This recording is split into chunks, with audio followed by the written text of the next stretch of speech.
guys, Gijik Scapegoat here, coming at you with another episode of Blackboard. I said I was going to come out with at least one more episode, and I'm here to do such. So anyways, we're talking about deck building. More specifically, two things, which is the element of surprise and another element, which I'll get to. But the main thing I want to talk about is, I guess, the element of surprise, but also, I guess, a general overview of deck building, which, like I said, I'm going to go pretty in-depth. So this is probably going to be a little bit of a longer video, so sit back, relax, and here we go. So, the entire idea of anti-meta is pretty simple for the most part. It's taking what your opponent does and countering it. This is a strategy you see in just about every Tier 0 format ever. Like, take it back to Dragon Spellbook format, where you had Psy Blockers, Lightning Vortexes, and countless other weird or rogue options to catch the opponent off guard. That in and of itself is a rogue type of strategy. And like that'll actually carry you pretty far with the right kind of preparation. The element of surprise. So let's look at a couple examples. So first, Bobby Kenny, back in October of 2013, he top-8'd a regional with Traptrix. He built the deck specifically to beat dragons, especially Dragoonity Rulers. Hell, he made 3 regular trap holes to shut down the Ducks plays. You think anybody was expecting to run into Trap Hole in 2013, no less? Fuck no. But when you think about it, you can search it off Myrmilio, it's at 3, and it shuts down countless normal summons you saw in that format, like Evilstorm Caster, Blackwing Shura, Dragoonity Ducks, all that stuff. Then you take into consideration that he also played Fossil Dyna, Thunder King, and other cards like Deep Prison and Mirror Force to clear an established field. It's a pretty solid strategy, especially with that Heavy Storm. Number 2, we had Corey McDuffie back in 2015. I talk about this deck loads, but it's a really good example. Where he played a deck he made called Scythe Control, combining a Traptrix engine, Curry Bandits, and an artifact package. What was the number 1 deck? Burning Abyss. It wasn't even close. What does BA do? Dante spam and float, and at that time, abuse the shit out of Scrub Lake, or Fire Lake, either one. What does the artifact engine do to counter that? Let's ask that question. 3 MST and 3 Ignition, along with Mind Control and Snatch Steal to make sure your opponent can never really Fire Lake you successfully, along with Scythe Spam to make sure Dante never hits the board. Then you overlay with your artifacts for cards like Pleiades and Ptolemy Dragon to keep your opponent's shit from hitting Grave, while maintaining a solid board presence, along with Myrmilio searching out cards like Bottomless and Time Space. It's a pretty solid strategy. Not to mention it theoretically had a good Clee matchup too, with 3 MST, 3 Ignition, Moral Talk, etc., along with another 3 Fairy Winds in the side deck just to keep their scales in check. Number 3, my boy Nick Giles. He topped his most recent regional with GKs in early 2017. What was the meta like? It was pretty all up in the air, so this one was not an established format, at least in my opinion it wasn't. You had several decks to keep track of, Metal Foes, Mermail, Paleo, Blue Eyes, just to name a few, all of which had pretty different strategies. Okay, so what cards are typically good against all of them? Let's see, Necro Valley wasn't the best against Paleo and Metal Foe and Mermail, but it completely wrecked Paleo, so we'll try 2 Commandant and 2 Necro Valley. It keeps it alive without making it a key component. I almost said Pot of Demise. Card of Demise is amazing. You play it. What do Metaphors, Blue Eyes, and Mermail do? You special summon out of their asshole. Cool. 3 Fossil Dyna. Alright, now let's play 2 Heretics. It's decent against Mermail and Metaphors, and it works pretty well with Necro Valley against Paleo. Like, Necro and Heretic against Paleo is pretty tough for them to answer, unless they had 2 separate, spot removals, and even then, like, if they wanted to use 2 of the dude that banishes, it's 4 cards right there. Odds are they're not going to do that, but, if they were to. So then let's play a good amount of traps, like Strike, Warning, Torrential, Bottomless, like all of which are pretty solid against a wide range of decks, including the ones that I mentioned, with the exception of Bottomless against Paleo, obviously. But lastly, let's add Starlight, since everyone's playing Twin Twister, and some Mirror Forces for established fields. It's like putting a puzzle together in a lot of ways, and once all the pieces fit together, you have a deck that functions well against whatever's popular. Your meta, and a lot of it is pretty simple. Like, you start out with a skeleton a lot of times. Your meta's filled with Blue Eyes, play a Barrier Statue engine. Then you add some protection cards, like the Phantom Knight Trap cards, and play Protect the Castle.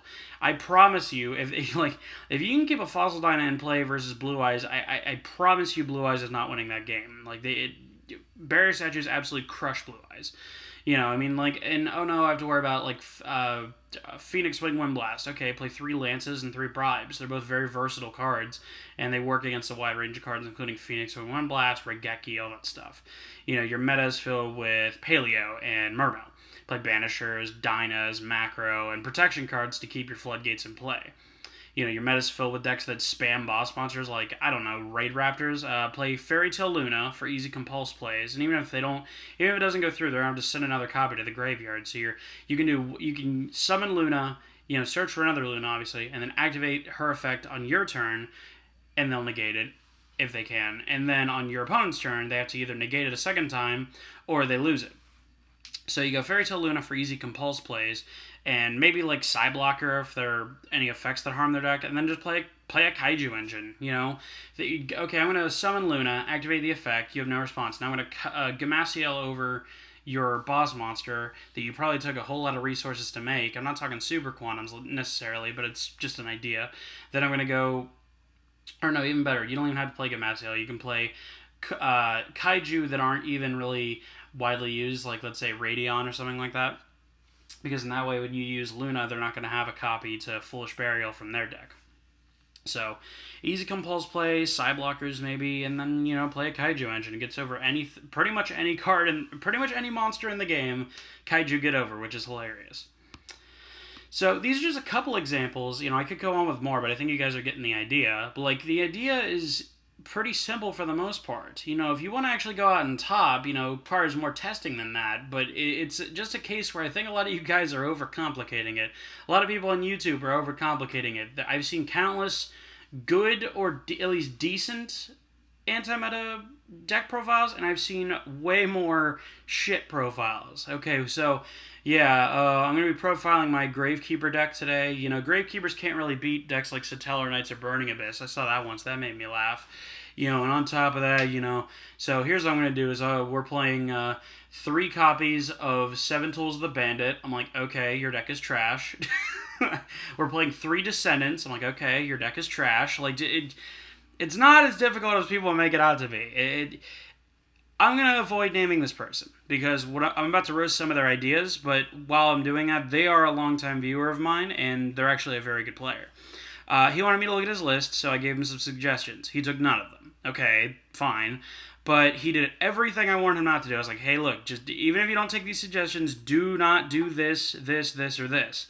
He wanted to put Mistakes in his deck that searched pretty much every turn. Huge Revos over Starlights for some reason. And some other stuff I can't really remember. He took it to a regional and got crushed. When I finally talked him out of playing cards like Mistake and Iron Wall in his deck, he went to a UDS, and I'm pretty sure he won the whole thing. So naturally, if you're playing a deck that searches almost as much as Spellbooks, playing Mistake isn't your best choice. If you're playing a deck like Ritual Beast, playing Iron Wall is mind-blowingly stupid. And yes, before you ask, I have seen that. Well, it's still really good against Necros. You're shutting down your deck. This isn't Macro and Gravekeepers where, it kind of sucks that you lose your Recruiter plays where you're still shutting down your opponents. No, you are literally killing your deck. Use your head, dude. But that's what a lot of players in this game think. They think that the point of anti-meta is either non-stop floodgates, or even if they contradict your deck, or random cards that don't hurt the meta at all. They see lose a turn, and they're like, oh, okay, it's an anti-meta floodgate. I gotta play 3 of it. I'm like, dude. If there's a bunch of true Dracos in the meta, a deck that doesn't really need to special summon, playing lose a turn doesn't really make any goddamn sense, now does it? Yet, I've seen a shitload of quote-unquote anti-meta lists that play those kind of cards in them. I mean, it's not rocket science, guys. It's all about taking what your opponent does and rolling with it, or taking what Konami does and rolling with it. I mentioned this, and I think it was episode 2 or 3. It's not the most difficult thing in the world. Now, obviously, to take it and then top with it, I mean, yes, that is a lot more difficult because you don't have a clear established, route. You kind of have to carve your own. In the last 3 years or so, I've bubbled, I think, 6 regionals or OTSs. That shit happens, man. It's not always guaranteed. You can go in there with the best deck, but if you don't draw the best, then, well, it happens. But so, just remember the things that I said, guys. If you're, it's just about matching, really. Okay, my format has a whole bunch of monsters that special summon that can't be targeted. Okay, well, let's play Strikes in there, because Strike's really good against that kind of stuff. Warning's pretty good against that kind of stuff. Let's play Trap Tricks Engine, because you can get to Time Space Trap Hole, which is, it doesn't target, and it also shuffles everything back. If you're playing against, Magic Specters or something, Time Space is really good. It's just about taking what the meta gives you and rolling with it. That's the whole point. And the best piece of advice I ever got from a number of years ago: make your deck unfair. Use your fucking head. It's not rocket science, and make your deck unfair. So there you go, guys. That's the element of surprise. That's deck building in general when it comes to anti-meta.